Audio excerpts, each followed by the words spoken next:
Welcome back to part 3 of Smack Talk, episode 3. We are going to talk a little bit about Rock and Cena right now. Rowdy Piper has said that he wants Rock and Cena in Piper's pit, and WWE would be foolish if they did not do this. I could not agree more. What do you guys think? Oh, without a doubt.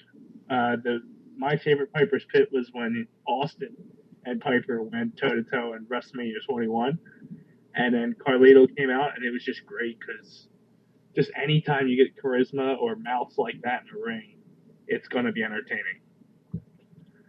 The thing is, I think you got to just look at marketability of it.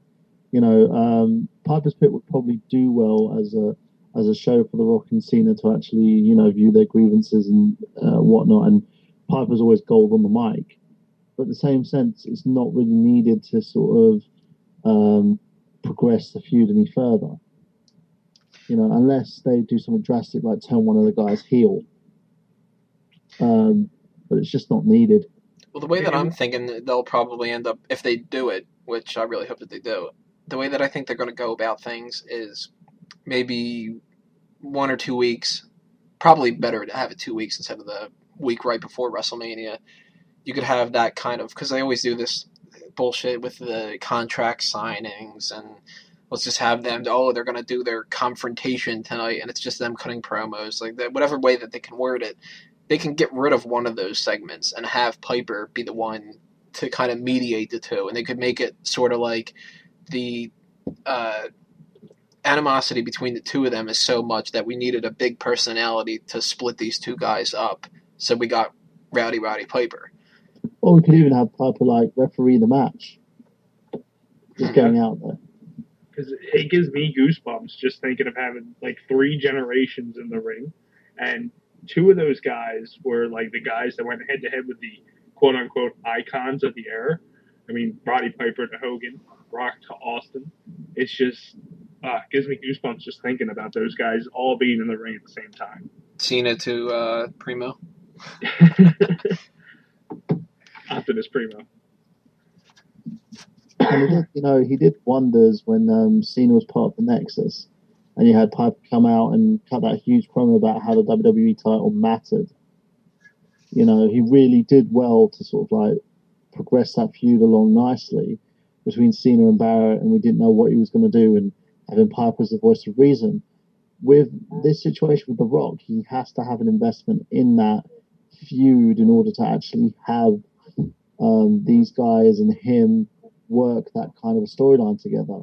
Otherwise, without that sort of investment, it would just be a pointless Piper's Pit.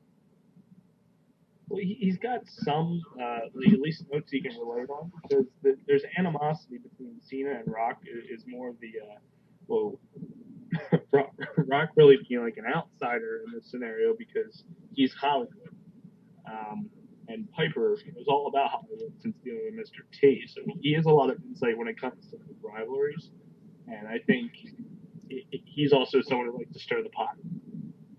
It was even in John Carpenter's They're Here as well. Yeah. So it's Hollywood stars, WWE, are here in the ring. Just, it's got so much possibility.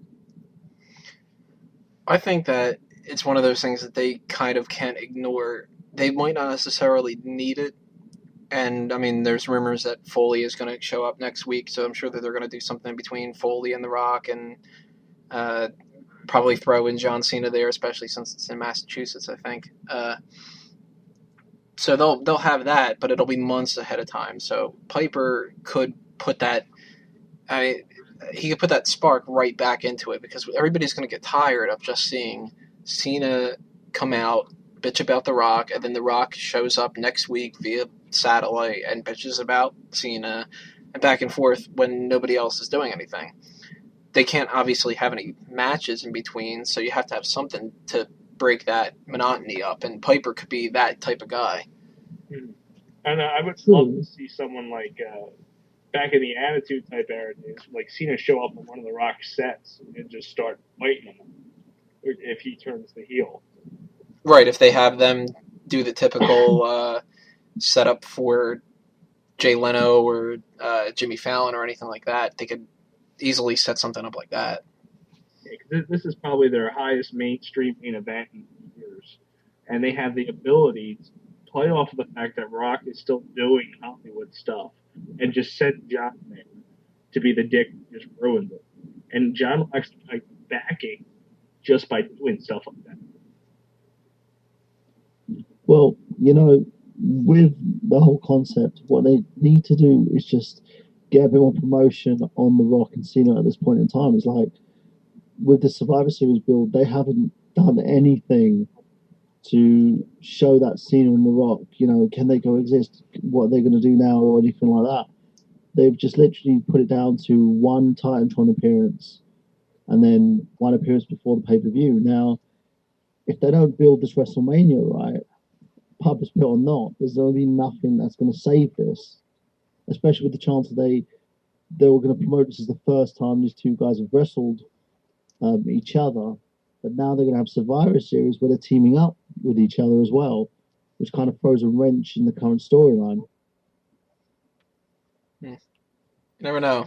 You never know. I guess we're gonna have to figure out what they twisted with at Survivor Series. I mean, they could do a heel turn. They could.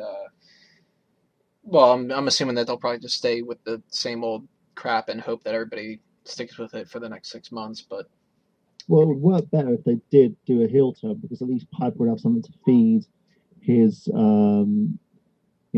whole Piper's Pit scenario with it, because then he can start asking like a shed load of questions to whoever turns. Well, hopefully it'll be Cena.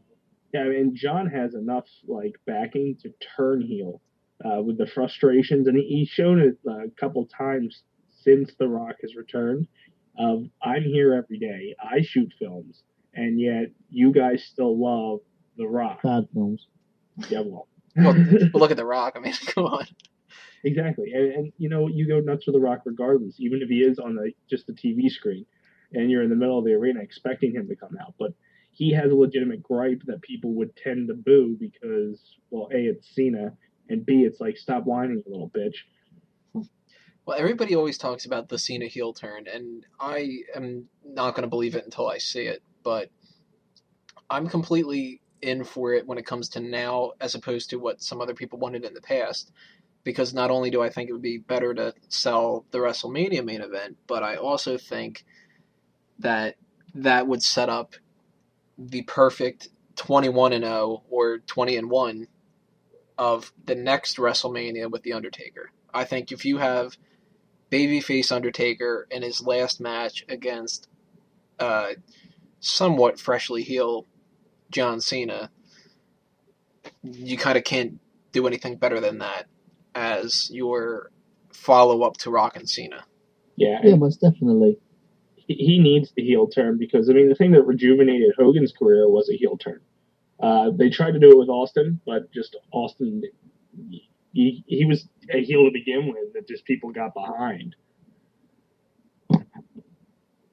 Yeah, I think with Austin though and his heel turn, it didn't work as well as say the Cena heel turn would work because Austin was just playing the goofball. Yeah. And then the whole alliance thing didn't really help matters either. Yeah.